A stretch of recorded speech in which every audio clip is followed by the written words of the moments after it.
Hey everyone, welcome to our small footprint. My name is Nyssa. If you're new here, we are a large family living off-grid in Australia. My apologies to all my regulars. It has been, I think, almost a week since I put a video out, and generally speaking, I only have that long a break at Christmas time.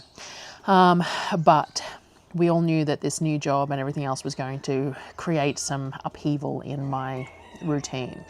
The other thing that has happened is that we've had 3 or 4 days of rain. Now it's been great because the temperature is reduced, which is fantastic, and I was so excited to have lower temperature to get some stuff done, except that the temperature has reduced, but it's also wet. So, as anyone knows who's been around, my kitchen roof leaks. We are still trying to figure out what we're doing. We cannot lift the panels that we purchased to go on the roof up.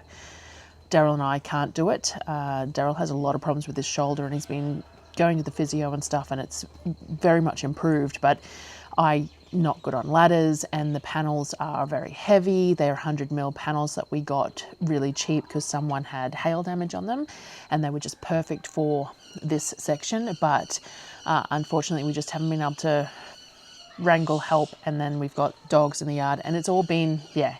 So we were looking at alternate options to use those panels somewhere else, somewhere that the roof isn't as high, because the roof for this structure is quite high, which is part of the problem with getting the panels up. And the reason it's that high is because the patio roof, the static roof that is attached to the buildings, is quite high, because the buildings themselves were quite high and they were up on concrete footings. So we put the patio roof at the same height as the buildings. And therefore this roof here, we ended up placing quite high too, because it's good airflow and it works well. So it's lower than the static patio roof, but not by much, which means that it's quite tall. And we've got raised decking underneath it, which, you know, you need the height too. So anyway, there's lots of, we also have supermarket shelves that we purchased, the double-sided supermarket shelves, and they're quite tall too. So to have the ability to use them under the roof, anyway, you know, hindsight. So what we might be doing is doing something similar to what we did with the patios, but with a solid roof over this section here, with joists and stuff, that we have to purchase some more joists to be able to do that. Some joists and some battens, some rafters and some battens and things like that. And then the roofing, which is never a cheap thing.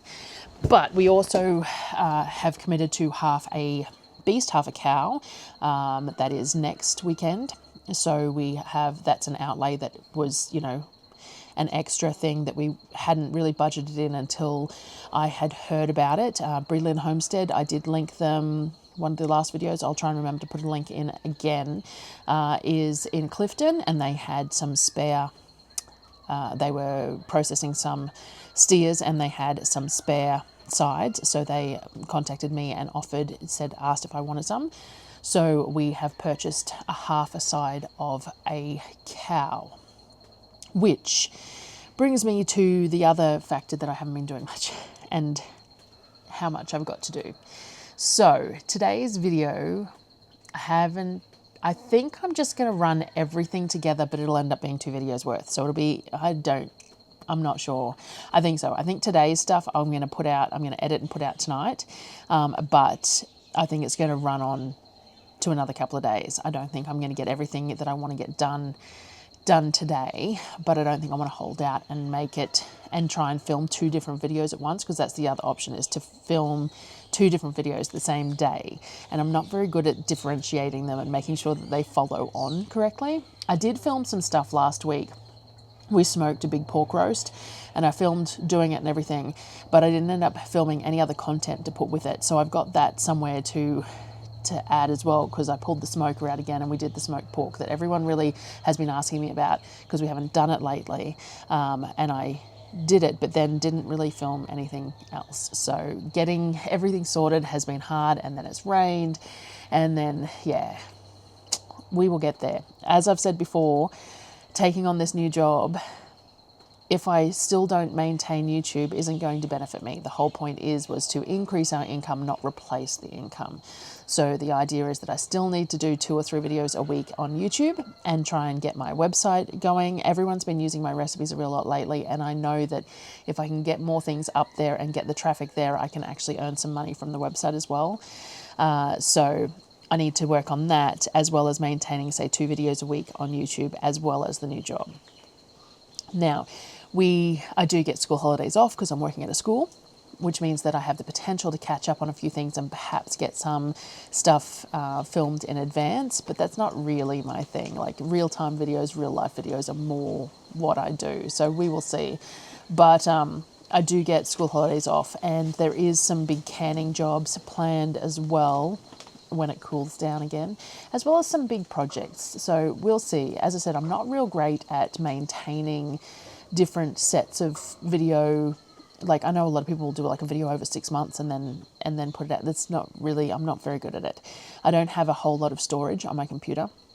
I don't have a whole lot of backup drives or anything like that. We're limited. I delete things almost as quickly as I release them, just because that's the way we work in the house. I do have some cloud storage and some backup storage and stuff, but it's not very large, and video editing takes a lot. So I am not very good at holding old footage to try and do stuff with.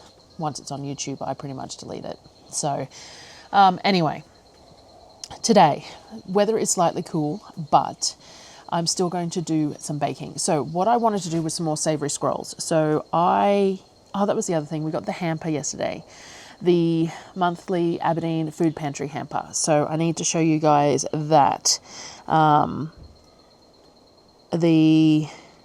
haven't done the spiel on it yet, so I recorded it yesterday. We got it yesterday, I recorded it. So each month, though not in January, it is February's hamper that we're doing, and it's normally the second Sunday in each month, I think it is. Saturday, sorry, in each month. We have the ability to access the Aberdeen Food Pantry Hamper. It is a $50 hamper. It is a get what you get for $50. The Peter and Lois run it here, and you pre-order it prior to hamper weekend, and they organise it, and you go and collect it on a Saturday. Everyone is eligible to access the hamper. You do not have to hold a healthcare card. You do not have to prove a low income or anything like that. If you would like to purchase a hamper, you are eligible to purchase a hamper, which is fantastic because some people still need a hand, even if on paper they look okay. So each month we get a hamper. They also have bins of fresh fruit and veg, generally speaking, each month. It varies depending on what they can get access to, what's on sale, what's in season, whatever. This month they had some sweet potatoes, white potatoes, mushrooms, apples and corn, and tomatoes, I think. We still have apples left, so we didn't need them. We're not huge fans of sweet potatoes, though I do make sweet potato brownie, but we're not huge fans of it, so we didn't grab it. And we only grabbed 1 bag of white potatoes because potatoes go off when it's warm, and even though it's cool at the moment, the weather is supposed to get warm again by the middle of the week.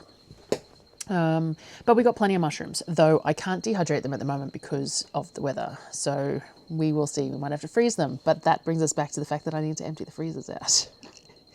Anyway, I'll put this month's hamper here for anyone who's basically only watching to see the hamper. And this is what we received this month, and then I'll come back and we'll keep going. Alrighty, February's hamper. They didn't do one in January, so this is the first one of the year. We've got a box of Nutri-Grain, a couple of frozen meals, loaded Parmigiana, some what looks like some chicken mince and some chicken skewers, some sausages. This feels like corn, maybe, frozen vegetables of some sort, and a small amount of beef mince. There is 4 loaves of bread, a packet of spaghetti, and 2 of the dried weird shapes, tortellini type shapes. They're not stuffed though, so I don't know what they're actually called. A tin of mixed vegetables, tin of diced tomatoes, and some baked beans, jar of butter chicken sauce, a couple of tins of tuna, and a small jar of peanut butter, a packet of biscuits and some white rice, as well as a 2 litre of fresh milk and a 1 litre UHT milk. There was a bag of tomatoes that came with the hamper as well. I mentioned the loaves of bread, I think, 4 loaves of bread. And then the extra fruit and veg that we grabbed was an extra bag of the truss tomatoes, a bag of potatoes, and they had... Potatoes came with it, did it? Oh, you could have bought them separate. So the potatoes came with it, but they had some extras if you wanted them. These came with it too. These mushrooms came with it, and these sweet apples. So one box of mushrooms came with the hamper, and then Darryl bought extra boxes of mushrooms, some of these really big ones and stuff, because he loves mushrooms, and it just means that he might have to run the dehydrator when the weather's a bit better as well. You're going to make mushroom salt. You said you're going to make mushroom salt? Mushroom salt, yes, but I need them dehydrated first. And then they just went to the pantry and grabbed flaming hot chips, obviously, because the kids who were with him wanted them. So that is the hamper for February. He said to get them. So they do have a pantry store, which is where those chips came from. There's lots of bits and pieces. As I said, it depends on what they get their hands on, what's cheap, what's donated, whatever else. And the pantry has items in there, from canned goods to sometimes there's some clothing items or some household items. Frozen, there's a couple of freezers with those meals that were part of the hamper. They are available by the cartonful if you wanted to buy those, if you were a big fan of those. The kids had them for lunch yesterday. We put them in the oven.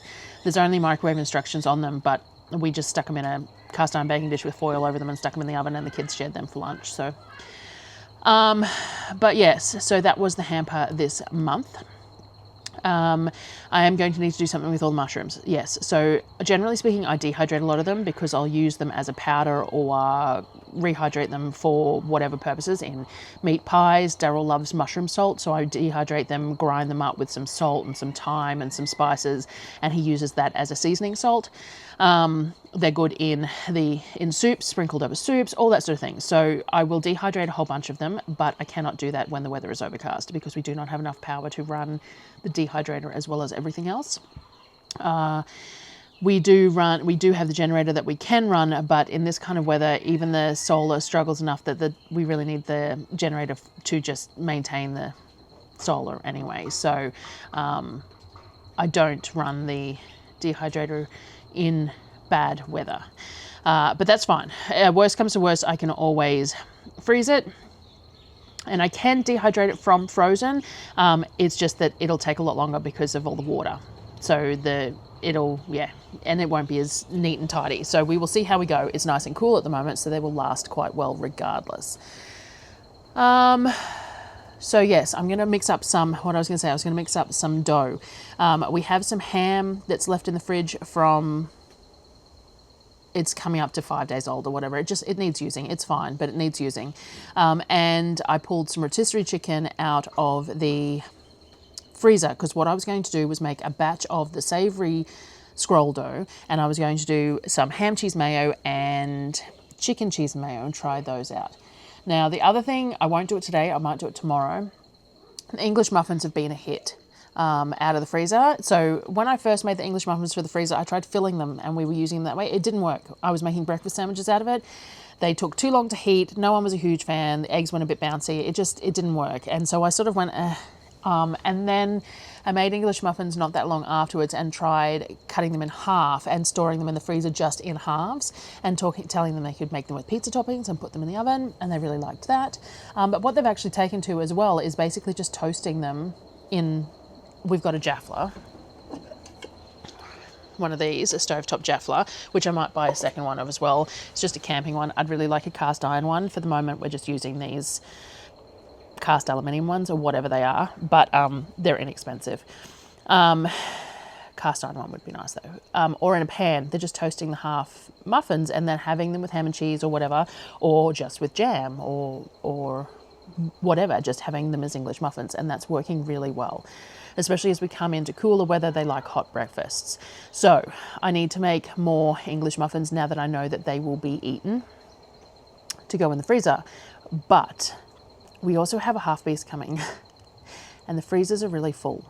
So I'm not going to do the English muffins today, but I am going to mix up the Savory scroll dough because that will be the next couple of days' lunches and stuff straight up. We won't freeze that. It'll go in the fridge and then heat it back in the oven if they want it for lunch or whatever.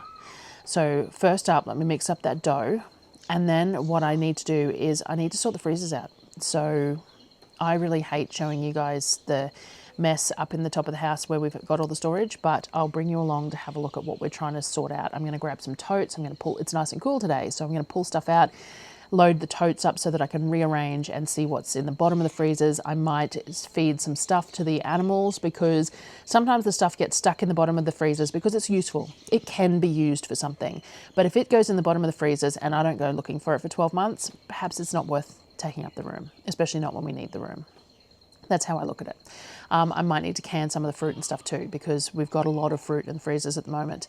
And that's great. Everyone loves eating it frozen from the freezer, but I also need room for everything else that's coming. So let me pull my stuff out and we'll get the dough done first. I've been making these a bit lately, so you'll have seen them a few times. But I'm going to do the same thing that I've been doing, and I've been trying to get enough to put it up on the website. I've got some milk that's been sitting in the fridge, so I'm warming up some water because it's cool. It's not that cold, really, it isn't, but it's cooler than normal, and the water and the milk's cold. So I'm going to add some warm water to this to boost it all. But again, we're doing the slightly altered brioche dough, which is why I want to get it finalized and up on the website, and the dough does 2 scrolls worth. So we're going to do a ham and cheese mayo scroll and a chicken cheese mayo scroll out of these ones, and make it work. So I'm just going to throw all the ingredients in here like normal. The brioche dough is a bit of milk, no eggs. I don't like eggs in my brioche personally. I think it makes it too cakey. So this is my light brioche dough, the hamburger roll recipe, but slightly altered. As I said, I really need to get this one worked up on the website as well. I need to create myself some templates so that it makes it a little bit easier to get it done. Anyway, let's get this mixed up and then we will start work on the freezers. All right, we got a good batch of our light brioche dough, but a little less tacky, but still lovely and silky, which is great for scrolls. But just a little less tacky, which is what we've been working on, getting the hydration just that little bit lower so that it's a little bit easier. Rolling a really high hydration dough into a ball for a bun is not too challenging. It takes a bit of practice, but not too challenging. But rolling it into the scrolls and then rolling it back up again, if it's too wet, it just makes it too hard. So especially when you're putting wet fillings in it. So we've just dropped the hydration slightly on this to get it so it's still that smooth, silky, enriched dough, but not as tacky. So that's done. It's going to take a little while to proof in this weather. I used warm water, so it shouldn't be too bad. I used a decent amount of yeast, but I'm going to let it sit for a bit. Second proof's going to take even longer because we're going to add cold ingredients to it, which I might actually pull the cheese and ham and stuff out of the fridge now just to come up to room temperature, which isn't particularly warm today, so that it's a little less startling on the dough. Now, next thing, freezers. So I need to find some clean totes that, because we have some empty ones by this point of every month, because we take them to do the groceries and then they get emptied as the groceries get emptied, and then that sort of thing. So I'm going to find some clean empty totes so that I can start stacking things into the totes that is relevant to go back into the fridge freezers in order. So having chest freezers can be challenging with keeping things and being aware of what's in there. Now, I used to have a whiteboard that I marked stuff that went in and out of. I haven't been doing that lately because we got the second chest freezer and it made it slightly more difficult. But the biggest challenge that I have is the kids. So like when we do the groceries and stuff that needs to go in the freezer, they tend to just throw it in the top of whichever freezer is empty, which is fine. I need their assistance. It needs to get in the freezer fairly quickly, especially in summer. But it does mean that the first time someone goes looking for something, everything just gets rattled around and misplaced. I did have some baskets, some foldable crate type things that I was using for stacking in the chest freezers, but they do not hold up to being frozen. So after a couple of months, they just got brittle and snapped. And maybe I'm overloading them, or maybe I'm moving them too often or whatever, because that's the way our process works, but regardless. So I have seen advertised some metal ones, which are a bit like the metal ones that go inside on the tops of freezers and stuff. So I might have another look at those, because it would be good to have, because they're so deep, they're 500 litre chest freezers, you do have a couple of layers of items, and it's very hard to stack columns of items so that the same thing's in one spot without having some sort of structure in that bottom layer. So I do need to figure that out a little bit, but you don't want anything too solid because you don't want to block the flow of the temperature throughout the freezer. So these foldable crates were good because they were wholly perforated, but wire ones would work as well. I do have some boxes in the bottom, which was the frozen chicken that we had, that I've been using, which has helped to sort things a little bit, but boxes are not ideal. But the stuff in them was already frozen, so it wasn't such a big issue because I was just putting boxes full of frozen solid mass in the bottom. But yeah, I need to do that while this is proofing, I think will be the next step. All right, so chest freezer number 1. As you can see, it needs a good scrape down as well, but I haven't been able to do it because it's been too hot. And part of that is because we put warm stuff in the top on trays to flash freeze, and that's what creates that condensation that builds up. And that's just the way it is. We're aware of it. And normally I come in here and make sure that anything that is up over the edge is gone. And then every few couple of times a year I empty the thing out completely and scrape it all down.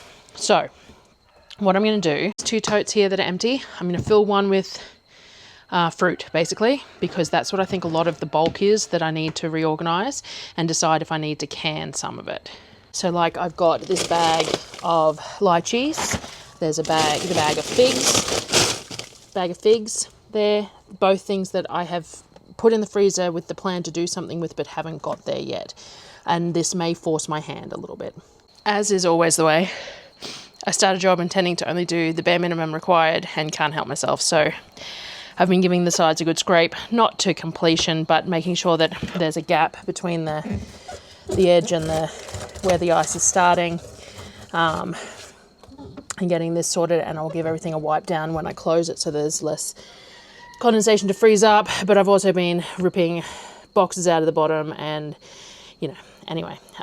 So this is going to take me longer than it should because I can't just do bare minimum. It'd be really nice if anyone else in my house felt the same way. But anyway, so I'm going to have to just load stuff back in here for the moment because that dough is probably going to be ready to do the next step. And then while it's doing its second proof, I'll come back. The dough is nicely doubled. So what I need to do is I need to make some mayo before I dirty up my bench. So I'm going to just make my standard mayo, which is a egg yolk mayo with an immersion blender.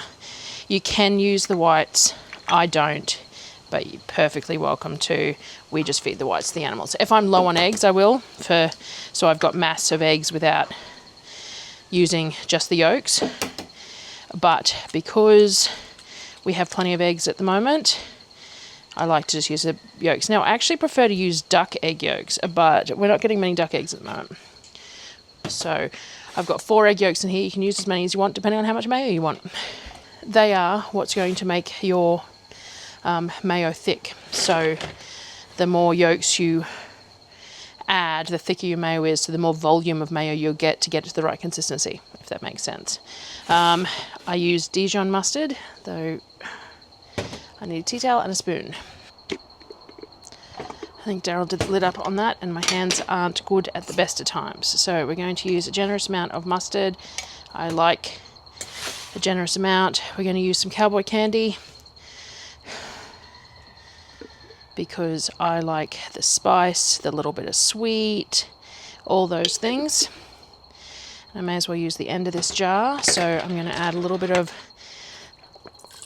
lemon juice to the jar and just swish it out. All right, and then a little bit of salt, and that's it. Now, you can add whatever you want in here. Sometimes I use my fermented garlic and honey, which is really nice. It gives you a really nice honey mustard type mayo. You can use vinegar instead of lemon juice as your acid. You can use anything you want, but basically all you need is an acid, egg yolk, and a bit of mustard, and it will work. So let me find my immersion blender.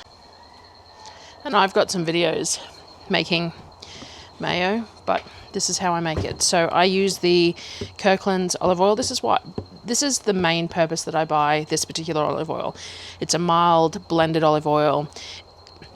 It works really well for mayo, but doesn't have an overpowering flavour. So we just blend the yolks up and start drizzling.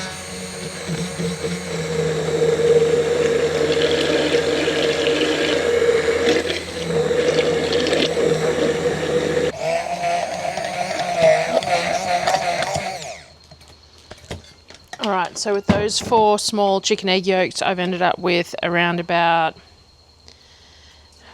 700 mils of mayo. Now, I want it fairly thick because I want to be able to spread it on the dough.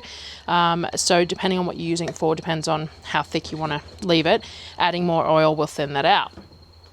But you still have to drizzle it in, because if you add too much oil at once, it'll just split and then you'll have curdled mayo, which is never nice.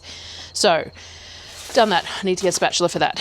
I've got my grady thingy here, and I'm going to grate up. I've got the end of a bag of pizza cheese, but I'm going to grate up the end of this cheddar as well, so we get lots of flavour. I was thinking about the fact that I had discussed when I was doing these that the chicken one might be nice with apple butter barbecue, so I might do that as well. I might do the chicken with the barbecue and the ham with the mayo.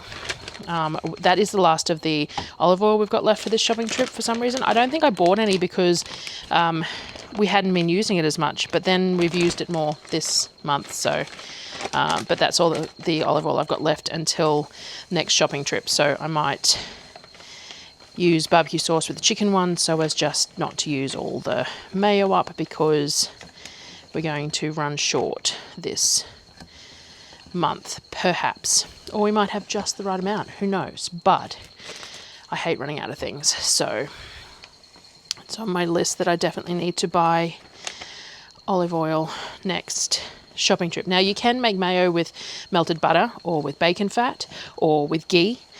Oh, the sticky thing's not working. It's slipping and sliding everywhere. Personal preference. I like the neutralish flavour of the olive oil, but I do like it done with ghee as well. And realistically, the value of the ghee versus the olive oil is very similar. They are a very similar price. But we only have half a jar of ghee left as well. So I think I went really light on some of the expensive grocery items last trip because I just wasn't sure funds-wise after Christmas what was happening with the next shopping trip with the new job and everything else. So there's a few things that we have run not out of, but to a point where I have to be a bit more mindful about the use of them. So, which is not a bad thing. Being mindful and aware of how much you use in each shopping trip and that sort of thing is how you save money, in my opinion. So, cheese is grated. Now, I'm just going to pack some stuff away, grab a couple of spatulas, and we'll get the dough going. All right, this dough is well and truly doubled, which is nice. It'll be nice and easy to handle. And I just want half of it, so I might just tip it all out and then grab half out. Should come out nice and easily. It's well proofed. It's well worked, well oiled. There we go. Nearly all came out clean.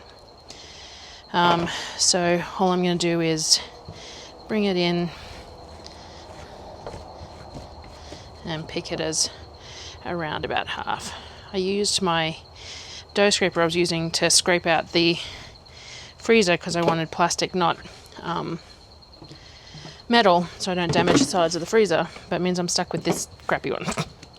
Alright, so all I'm going to do is spread it out. So, like I said the last time, and I won't do too much footage of this because I did just make these recently, stretch the dough out, use a rolling pin if you want, use your hands. If it starts to look like it's tearing or not stretching where you need it to go, give it a rest.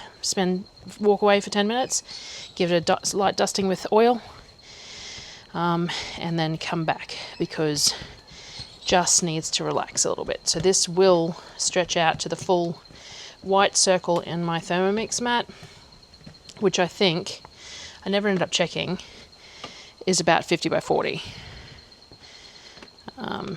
And this will have ended up being around about 1 to 1.2 kilos of dough as half that batch. All right, so I will skip bits and pieces of this, but I'm just going to leave the camera running, though I think my SD card's getting low, so I'll have to assess. But yes, I won't bore everyone who's been watching me do these while I master this recipe with doing it over and over again. All right, so let's do the ham one first. Do you know what I found in the fridge when I went back for something else?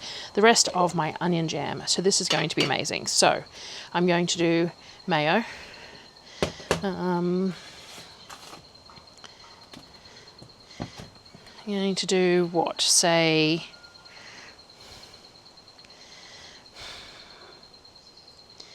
3/4 to a cup of mayo, I suppose. I didn't really measure it. I probably should have, shouldn't I, so that I could tell you guys. But basically, it depends on how big you're doing the scrolls. It depends on how you're rolling them out, whether you're doing a full recipe like I am or not. I want a coating. I reckon that I have probably used around about 3/4 to a cup of mayo, because I want every bit of this dough, except for a strip up the top, covered in mayo. Like so. Now, I'm going to put the rest of that mayo away. Wipe the outside of the jar because I managed to spill mayo all down it. And I'm going to use this spatula now that I don't need it in the mayo for the onion jam. And this is a 300 gram jar, and it's probably just over a third worth in there, so probably 120 grams of onion jam.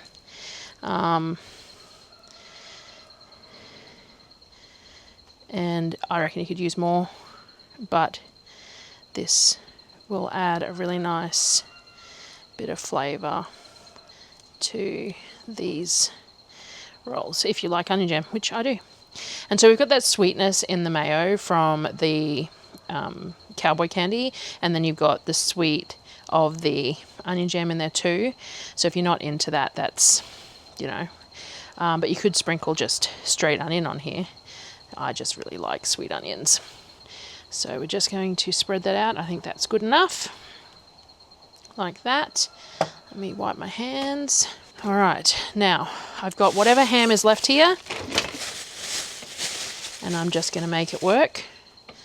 And I'm just going to spread it. Probably could use more ham than what I've got here, but as I said, I'm just using up what we've got left. And I do buy the packets with the little round ham in it from Costco regularly, and that would work well here too. I'm pretty sure there's some in the freezer, but we haven't been able to find it, hence cleaning up the freezers. So I got Darryl to buy some the other day just because I really wanted some ham on whatever it was that we were eating.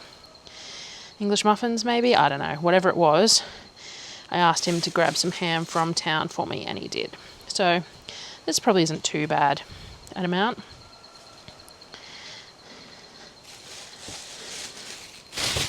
But it is just whatever I had left of this. It's probably champagne ham. I didn't even look. Like that. Cool. Now, I'm going to use some of this cheddar because it's nice and tasty. But I'm also going to use a little bit of the pizza cheese because of the meltability of the mozzarella and just the contrast of the parmesan that's in it as well. But more for the texture of the mozzarella as well in here with the cheddar, because the cheddar has lots of flavour and it will melt, but not quite the same way as mozzarella does. So, and of course I forgot to take photos again. I'll have to see if any of my screenshots, that's the other thing that I could use is screenshots, but my camera's not at a great angle. Anyway. So if I had some, which I don't, I'd put a bit of garlic salt over the top of this actually. Now, it is garlic season again. If anyone who was here last year knows, I always buy some garlic from Nikki. It's elephant garlic and she's semi-local, and I buy it by the 5 kilo lots every season when she's had her harvest, and that is around about now. So I have already contacted her and asked about how the harvest went. They had a good harvest, and asked for some, but I've asked her not to post it until the first week of March because I've got all this to get done, the beef and everything coming, as well as the grocery trip. So I want it for after the grocery trip. So once I get that though, I will have to dehydrate a bunch of it and make some fresh garlic salt up again, along with everything else that I do with it each year, which I'll bring you along for as usual. And I will pass on Nikki's contact details as I do each year, and you can order some fresh elephant garlic from her as well, from a local farmer, which is awesome. So a lot of people contacted her last year and ordered some, so I was really happy to have helped her sell any that she had excess, but also for you guys to be able to access Australian garlic, elephant garlic at that, because I love how big the cloves are, so it just makes life so much easier when you're processing it. And yeah, win-win.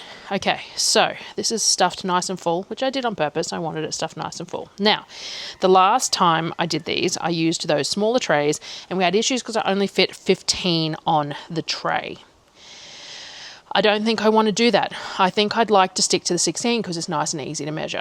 So I was really lucky. The stainless steel baking trays that I have, that I bought for myself through Amazon and mentioned the other day, a viewer bought me another couple of sets. Thank you very much.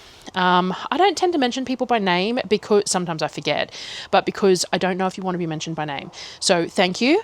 But it means that I have 6 standard ones and 2 with racks in them, and the racks are amazing. I'm definitely going to have to replace most of my other stuff with these, I think. Anyway, they are slightly bigger than the cast iron trays. They don't have as high sides, but it shouldn't be an issue because I don't really care if they spread a little bit. They're still going to taste the same. So I'm still going to cut it in 16. Half, 16 on a tray. All right, now instead of putting cheese on the tops of these ones, because they don't need more cheese, I'm going to have, a jar I again can't open.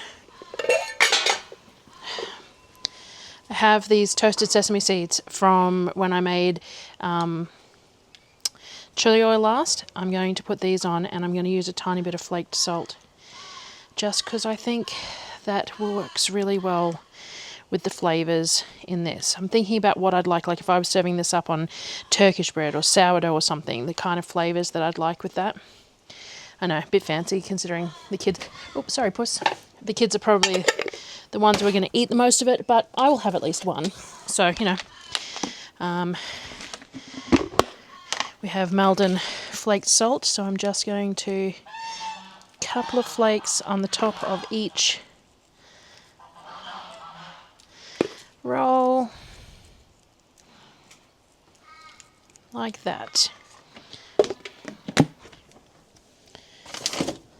And we're done. Now we're just going to let them proof while we make the other batch. Again, I've got the really big shower caps from, I ordered these from Timo. I did link them last time. I bought the small size ones that work really well on my bowls, but they don't fit over trays.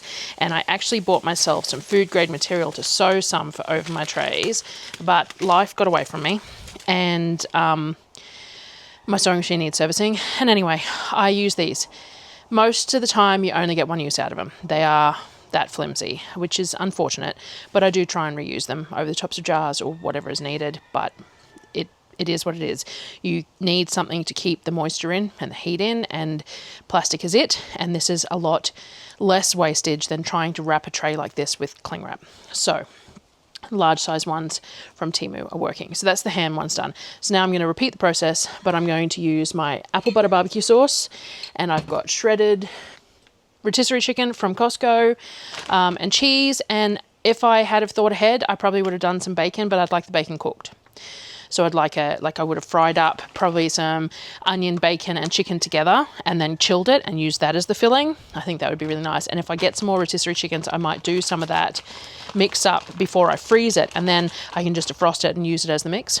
That would work really well. But anyway, I get away from myself. You don't need to see me make them all over again. I'm going to do chicken ones next. Alrighty, scrolls are done. So we got the chicken, cheese ones, the ham, cheese ones. They all look pretty good. The chicken didn't proof as much as I would have liked in the middle because of the chicken being partially frozen, but they'll be cooked through. They just won't be quite as puffy as the ham ones, got nice and puffy. But these are done. This is lunch. We're still working on the freezers. Sonnet came home from church and is giving me a hand. Apollo as well, though I think Apollo left that freezer open up there. Why not? Oh, because there's stuff piled. So I have to get that sorted before I can sit and eat. But the kids are hovering for food. Ham or chicken? Both. One of each. Okay. everybody. Damn. So, ham one, chicken one. There you go. All right, so it is 3 o'clock. And as I had already said, I started, and instead of doing bare minimum, it got away from me. So, everything needs a wipe off. The dust here is pretty bad, which I will get sorted. I found a packet of raw salmon steaks, so I pulled a couple of those out. I must have bought them for Darryl at some point. I pulled them out for Darryl to have for dinner, so they're sitting there defrosting. This freezer is all scraped out and somewhat sorted. Still a bit of a work in progress to go. I've got some bacon here, and underneath that is pre-made bolognese. I have been doing some samples with the super cubes, so there's some meals, there's some curry and stuff in there, which I will transfer out of those into bags. I just wanted to do it on camera. Underneath here I've got raw meat, so there's raw chicken, legs, drumettes and some breasts in under there, and then just these pre-made stuff that the kids, I bought a couple of bits and pieces for the kids to make things easier, so that's sitting on top. These will be finished soon, and some English muffins left as well. That's the salmon that I had bought him. Baskets on top. I decided to turn this one into nuts, since it's all almonds, walnuts, pecans, peanuts and everything else is sitting in there at the moment.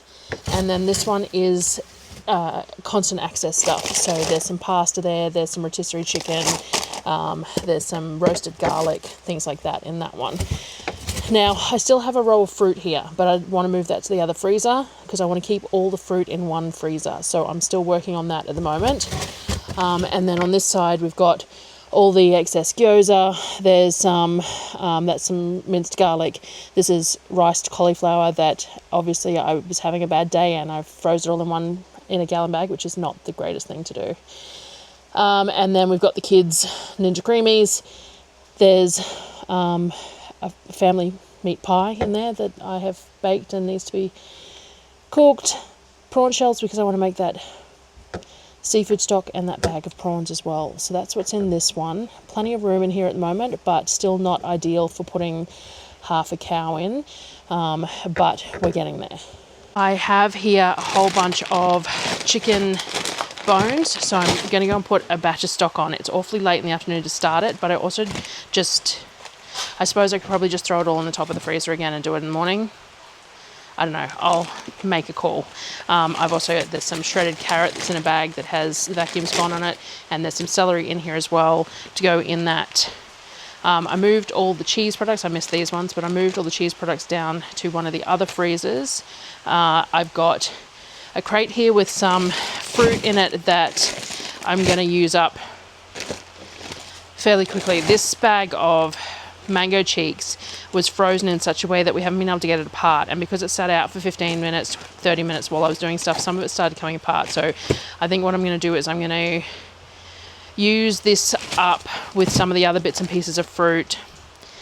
There's a whole lot of bags of bananas. I might puree and make smoothie cubes because I just want to get it a bit easier stored and that sort of thing. So I also have a whole lot of plums here because I want to make Worcestershire sauce.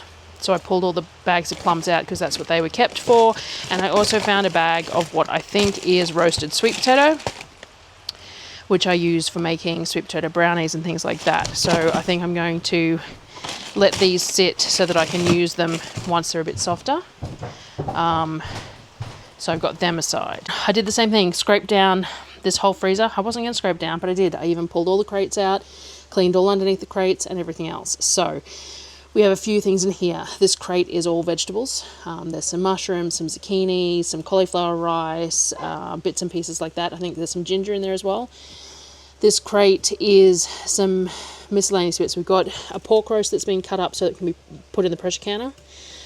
This is dog food, so it just needs to be defrosted and the dogs eat that.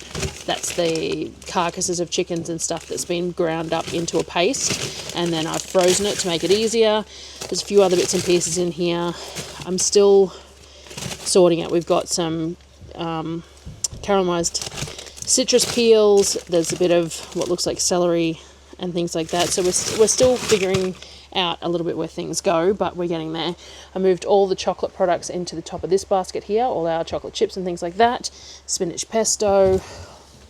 Then over here we've got a row here that has minced pork, minced beef, and some what I think is spring roll filling and barbecue pork bun filling as well in there. And that whole row, oh, the camera's not, that whole row there is fruit, so I need to sort that out. I've got, yeah, so again, I've cleaned out heaps of space. It's still not quite right yet, but I feel like I've accomplished a fair bit today, and I'll get all those chicken bones in the stock pot, and then we'll look at pureeing up this fruit, because all those bags on top, there's like 6 bags of bananas there, and some of them have obviously defrosted a little bit and refrozen, so they're a really yucky colour, so I might use those to puree up to make some smoothie cubes, and I might start doing that more often. I also have a bag there of frozen avocado pieces, so I can put that in the smoothie cubes too. So yes, that's the freezers mostly done. All right, so not the ideal time of day, not the ideal weather. I don't know if you can see the roof dripping through everywhere, but it is. But I also don't want to just stop for the day, not when I've been doing what I'm doing. So we're going to get this stock done. I pressure cook the stock for 90 minutes. This will be finished after dinner sometime. So I have a bag of diced onion because I don't have any fresh onions at the moment. So I'm putting a bag of diced onion in. I'm going to put this bag of shredded carrot that I would have frozen at some point because there was excess carrots, but the seal has gone on it, so it's a bit freezer burned, which will work perfectly for stock. I also have some celery. So it's just leaves and stuff of celery that I've kept for stock. And then we have chicken. So I have chicken carcasses from Costco rotisserie chickens. I have chicken drumette bones that come from marinated roasted drumettes. I also have, I think, chicken leg bones. I think that's another bag of wings or drumettes, but I have full leg bones as well from eating chicken legs. Someone stuck a whole one in there, mind you. Chicken legs for dinner the other night. Now, I didn't make stock the other day because I didn't think I had enough bones to make it worthwhile. And honestly, I probably now have enough to make 2 batches. Because it seems a waste to put all of this in here, because I've still got, let me turn you, I've still got this bag, another bag of celery, some more bits and pieces, another full bag, and another bag. So I actually think I might run 2 batches, can it all. So I might put this stuff back in the freezer for tomorrow. We'll run this one today. I'll chill this one, and then I'll can it all with the fresh one tomorrow, because this is already full and I don't want to waste the goodness of these bones and stuff. So now all I'm going to do is I'm going to top this up to max fill line, get it onto the stove. I'll probably put it on the Camp Chef, because the Camp Chef comes up to, the Camp Chef has a more powerful burner, so it comes up to pressure quicker, like comes up to heat quicker, and we don't need to do it slow because we're not canning in it, we're just cooking. So we'll get this up to pressure and run it at pressure for 90 minutes. By running it at pressure for 90 minutes, the bones end up smushable by finger, which means I can make dog food out of it as well. So yeah, that's what I'm going to do. Get that going, but we'll can it tomorrow. Other than that, I don't know what I'm doing for dinner tonight. I have no idea how long this video has been with the hamper on it and stuff as well. It might be more than long enough for me to edit tonight and put out. We shall see. So I might just leave it there for now and start again tomorrow and share it as we go and get the second lot of stock done and the canning of it and stuff done tomorrow. So yeah, thanks for watching, guys. Sorry I've been so long, and I will see you guys on the next one. I did forget to mention, I do add a slug of apple cider vinegar to help pull the goodness out of the bones and some salt and pepper, and then put it on to cook.